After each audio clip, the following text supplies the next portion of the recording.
우리 경제가 아직 인플레이션에 머물고 있는 지금 모든 것이 불확실하게 느껴집니다. 그럼에도 불구하고 주택시장에는 확실하다고 할 수 있는 것이 있을까요? 네, 있습니다.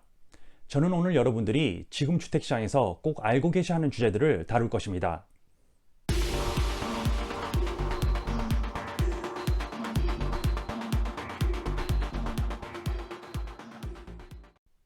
안녕하세요, 여러분. 아틀란타 부동산 전문인 장희정입니다. 오늘 내용이 꽤 되지만 다 중요한 주제들이니 꼭 끝까지 시청해 주시기를 바랍니다. 자, 그럼 곧바로 금리에 대한 정보부터 시작하겠습니다. 보시다시피 올해 금리는 낮은 3%에서 출발해서 급하게 올랐고 5월 말부터 심한 변동성을 보여주기 시작했습니다. 그리고 이번 달을 시작하면서 다시 올라 5.66%를 기록했습니다. 그리고 프레디 맥이 제일 최근 보고한 금리는 현재 6.02%입니다. 그리고 이것은 현재 2008년 이후 14년 만에 가장 높은 금리 환경이지만 앞으로 이 금리는 어느 방향으로 움직일까요? 여기를 보시면 4개 기관의 전문가들이 가장 최근 8월에 예측한 미래 금리입니다. 올해 4분기부터 내년 3분기까지 전망을 내놓았는데 맨 오른쪽의 분기별 합산 평균을 보면 분기별로 그렇게 큰 차이도 없고 제가 저번 달 보고서에서 보여드렸던 예측하고도 그렇게 다르지 않습니다. 그럼 이것을 보다 이해하기 쉬운 관점으로 다시 한번 보겠습니다.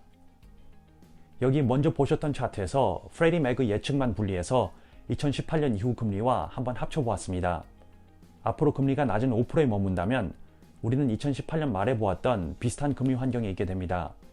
그리고 이것은 흔히 주택시장에서 정상적인 금리 환경으로 간주하는 수준의 낮은 부분에 해당됩니다.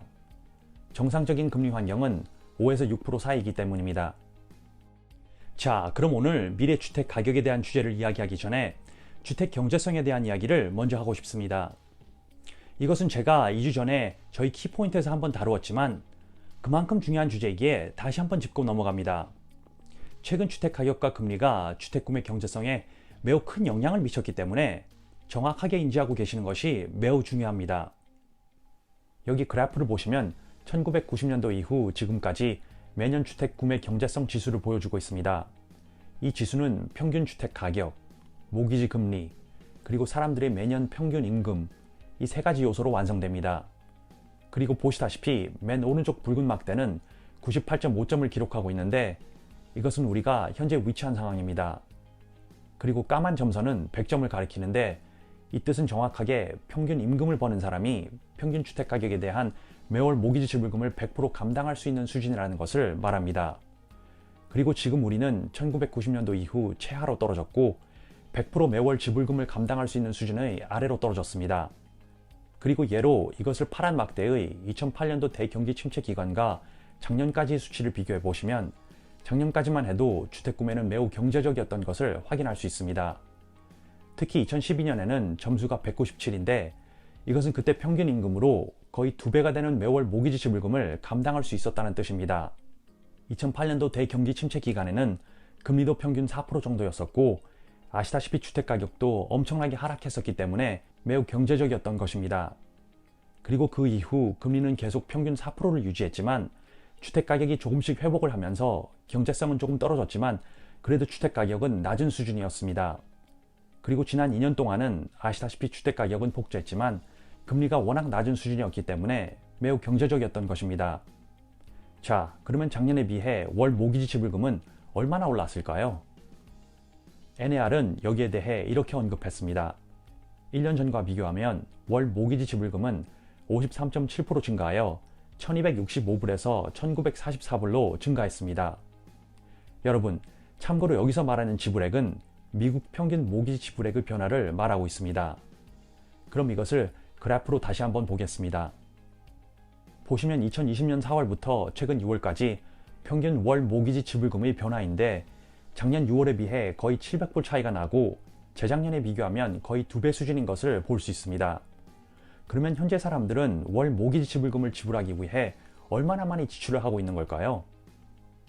여기를 보시면 2000년도 이후 20% 다운페이와 30년 고정 모기지를 선택한 구매자들이 소득에서 얼마나 많은 비율을 월 모기지 지불금으로 지출했는지 변화를 볼 수 있습니다. 보시면 높았던 지점과 낮았던 지점을 가리키고 있는데 현재는 평균적으로 소득의 25.4%를 지불하고 있습니다.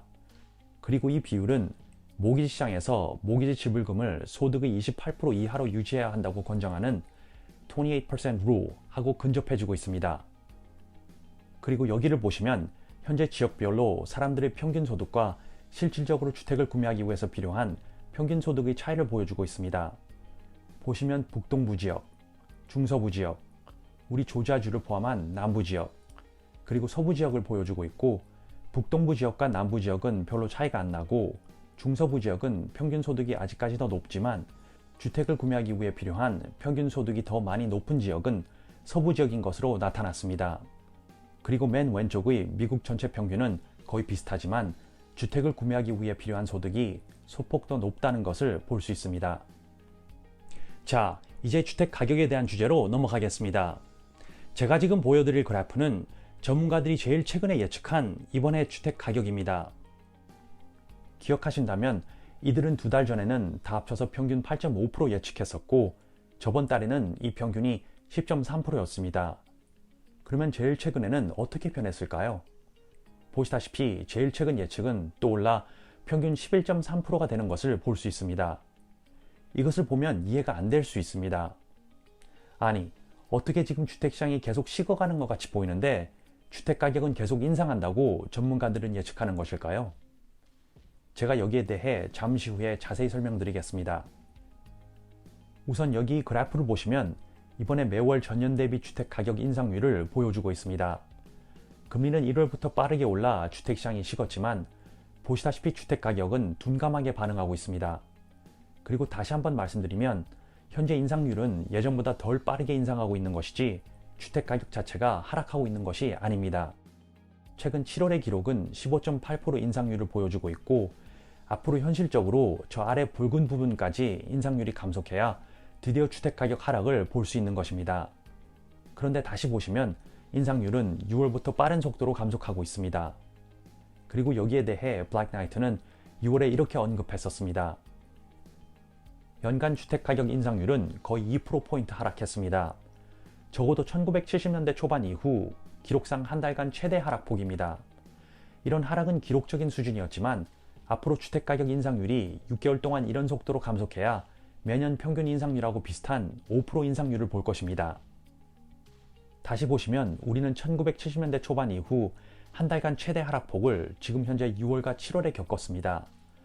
아직 8월과 9월에 대한 데이터를 제가 입수하지 않았지만 어찌됐든 이런 수준의 감속을 6개월 연속 겪어야 우리는 5% 인상률로 떨어진다는 것입니다.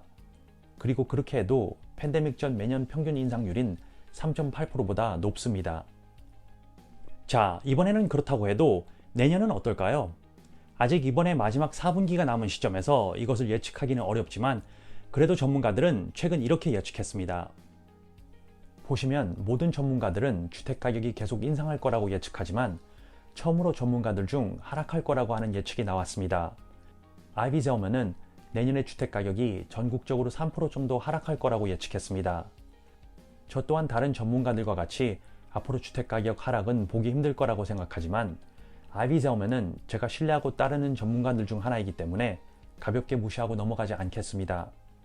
앞으로의 동향이 어떤지 최대한 빨리 주택가격에 대한 정보를 계속 여러분께 전해드리겠습니다. 그리고 여기 그래프에 없는 또 한 명의 전문가 콜라직은 내년 주택가격에 대한 예측을 이렇게 설명했습니다. 연간 주택가격은 7월에 3개월 연속 하락해서 15.8%에 머물렀습니다. 올여름 30년 고정 모기지 금리가 6%에 가까워졌었고 일부 예비 주택 구매자들이 물러서면서 과열되고 지속 불가능한 가격 상승을 완화하는데 도움이 되었습니다. 앞으로 콜라직은 전년 대비 상승세가 둔화되면서 내년 7월에 보다 균형 잡힌 3.8% 인상률을 볼 것을 예상합니다. 앞으로 콜라직은 팬데믹 전 평균 주택 가격 인상률인 3.8%를 내년 7월쯤에 볼 것이라고 언급하고 있는 것입니다. 자, 그러면 왜 모든 전문가들은 이번에 주택 가격 인상 예측을 계속 높이고 있고 아이비 제어맨을 제외한 다른 전문가들은 내년에도 인상은 계속될 것이라고 예측하고 있는 것일까요? 전문가들이 이번에 인상률 예측을 계속 높이는 제일 큰 이유는 매물량이 원래 예측보다 많이 늘고 있지 않기 때문입니다. 현 시점을 같은 시점이었던 지난 3년의 매물량과 비교해보면 작년보다는 26.3% 더 많지만 2020년보다는 5.4% 더 낮고 팬데믹 전이었던 2019년보다는 42.2% 낮습니다. 그런데 기억하신다면 2019년도에 매물량이 심각하게 낮다고 우려의 목소리가 나오고 있었을 때였습니다. 그런데 지금이 그때보다 매물량이 40% 이상 더 낮은 것입니다. 이번 해 매물이 시장에 많이 출시된 것 같아도 아직 많이 모자른 것입니다. 그리고 현재 수요를 한번 보시겠습니다. 이 그래프는 집을 보기 위해서 스케줄을 잡는 쇼잉타임의 데이터입니다. 보시면 이번 해는 158점을 기록하고 있는데 물론 지난 2년보다는 낮지만 현재 주택시장 상황을 고려한다면 매우 높은 지수입니다. 그리고 이 지수는 지난 2년을 빼면 주택 판매에 있어 최고의 기간으로 기록된 2017년에서 2019년보다 수요가 더 높은 것을 알 수 있습니다. 여러분, 아무 누구도 정확하게 미래를 예측할 수는 없지만 주택시장에서 그나마 미래 주택 가격에 대해 최대한 정확하게 알고 싶다면 수요와 공급을 주시하고 있어야 합니다. 왜냐하면 제가 연거푸 말씀드렸듯이 수요와 공급이 주택 가격을 거의 100% 좌우하기 때문입니다. 그리고 지금 아직도 높은 수요와 낮은 공급이 주택 가격 하락을 허락하고 있지 않지만 이것은 전국 평균이고 지역마다 조금씩 차이가 있을 수 있습니다. 저는 매주 아틀란타 지역 주택 매물 현황을 여러분께 동영상으로 전하고 있지만 다른 지역에 거주하신다면 그 지역 매물 현황을 주시하시라고 말씀드립니다. 오늘 저의 정보가 도움이 되셨다면 좋아요와 구독 버튼을 눌러주시고 여러분들의 고견을 댓글로 남겨주시면 감사하겠습니다. 저는 여러분들이 주택시장에 대해서 어떻게 생각하시는지 궁금합니다. 그럼 다음 달에 또 찾아뵙겠습니다. 안녕히 계세요.